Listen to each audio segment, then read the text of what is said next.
Here,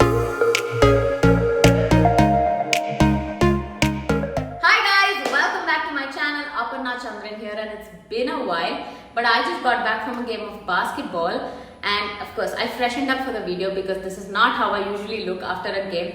And I also kind of put on a lip balm for the video, but it's more like a shimmer. It's kind of like a lipstick and it makes my lips burn, and I never wear lipstick, it's just weird.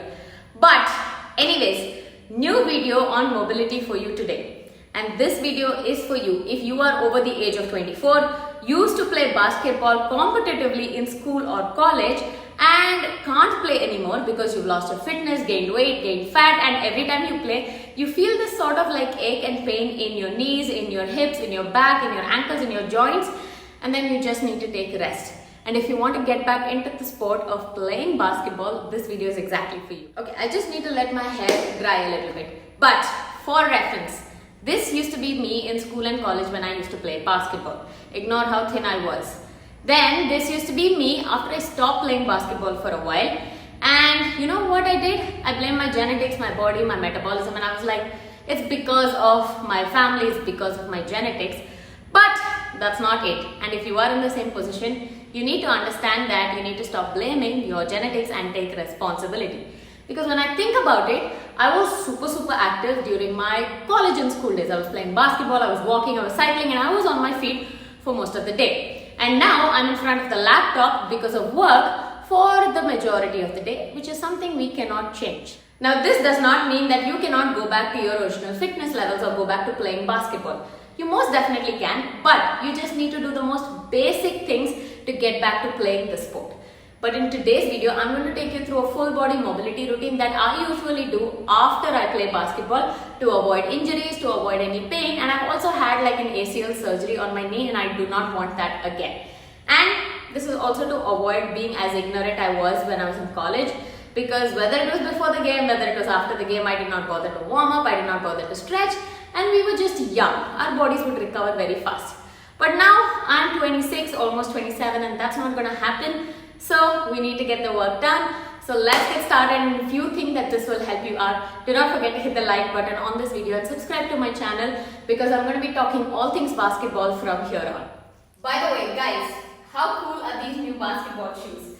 I just found them at a Nike outlet store in the US for $60 to $70. The LeBron James, and of course I had to buy it, why would I not? But you know what, I don't think I'll ever wear this to a basketball game, because these are those kind of shoes that you don't want to spoil. Because number one, there are mostly outdoor courts here and these are indoor shoes.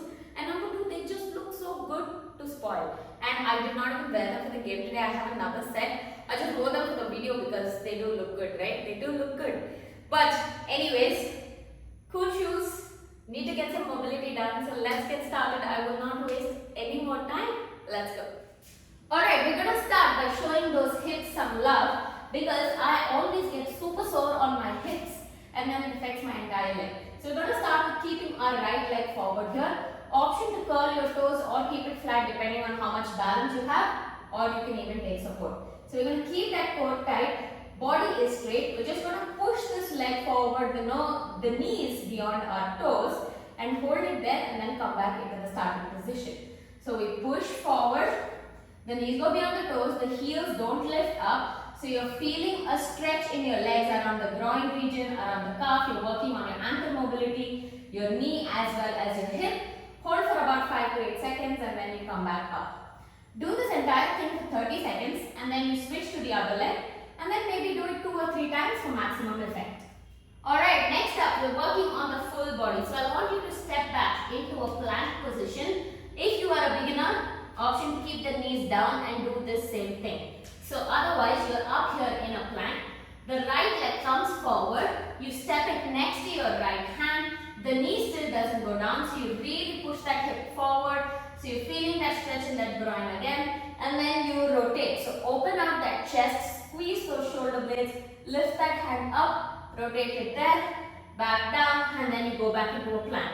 If you're on your knees, same thing, you step that right foot forward, push that hip forward, rotate, come back down and back. So we repeat this for 30 seconds on this side and then we switch to the other leg.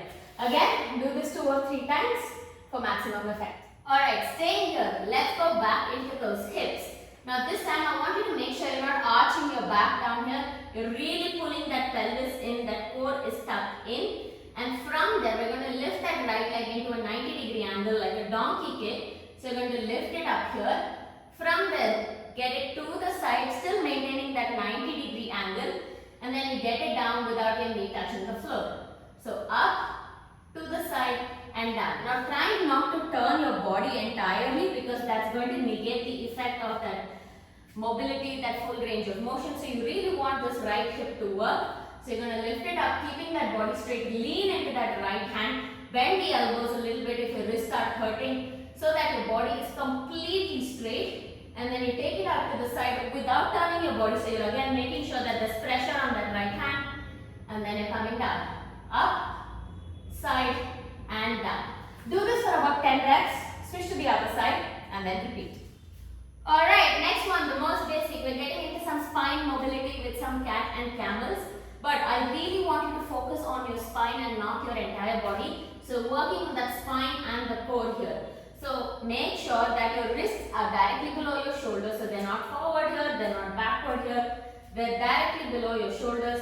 Cox through those elbows. I want you to cox through those elbows such that the elbows are locked and facing forward, because I don't want any other part of your body to move.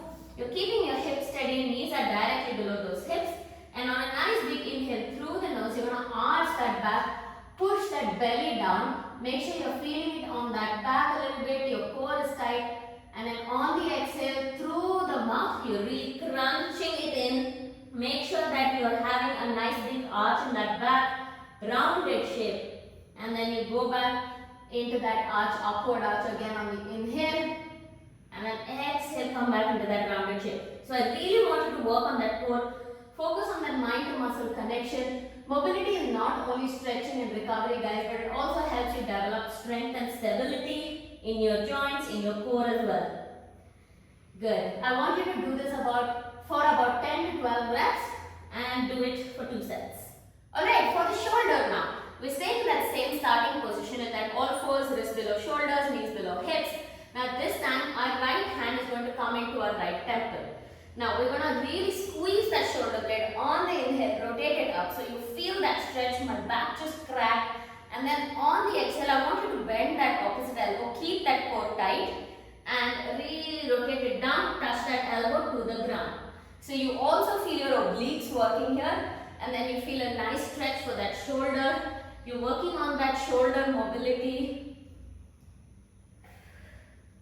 Good job. I want you to do this for about 10 to 12 reps on one side, and then once you finish that, I want you to really reach up here, thread that shoulder, thread the needle all the way to the opposite side, place that shoulder on the floor and hold it there for about 30 seconds, just to feel a shoulder stretch.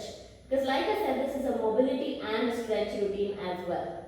Alright, and the last and final one, we're going into a deep squat. Now remember guys, if you can't sit all the way into a deep squat, it's totally fine. It took me a while to get used to this, especially after my injury. Ideally, you want to go as low as possible, so keeping your feet slightly wide, little bit more than shoulder width apart, and make sure your toes are pointing at maybe 45 to 60 degree angle.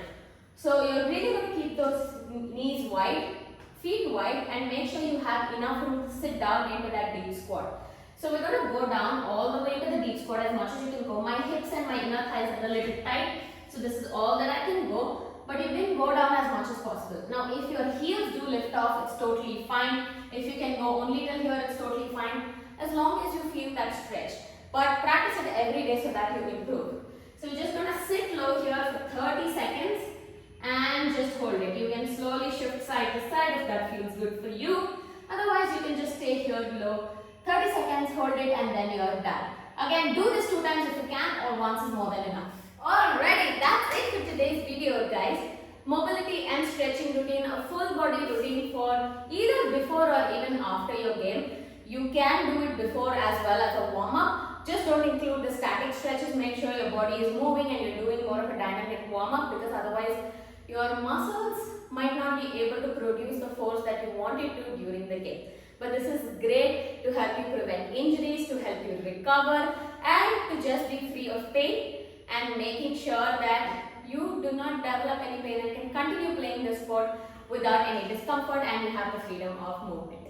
That was a long sentence, but I hope you get what I mean, and I hope you did like this workout and it helps you out. Please do save this as a routine that you do post your game. Do not ignore your mobility, do not ignore your stretches after your game, because we're not 18 anymore. We used to do that. I know you did that too, and you probably still do that because we do not have the habit of doing it, or neither the motivation, because let's face it, stretching is boring, mobility is boring. We all want to work out, we all want to do the fancy and the cool stuff, but this is the most basic thing that you need to do so that you can continue playing the game. I hope this really helps you out. If it did, don't forget to hit that like button. Don't forget to subscribe to my channel for all things basketball coming up your way more frequently. You can also look at my shorts that I've been posting for a while, and I'm going to continue posting for more information. And let me know what you think about this video in the comments below. Let me know what other basketball information you would like to see, whether it's skills, whether it's just, exercises and fitness routines to get back into the sport, ankle strengthening, knee strengthening, what you have problems with, and I would be happy to help. Hope to see you guys next time. Signing off for now. Bye bye.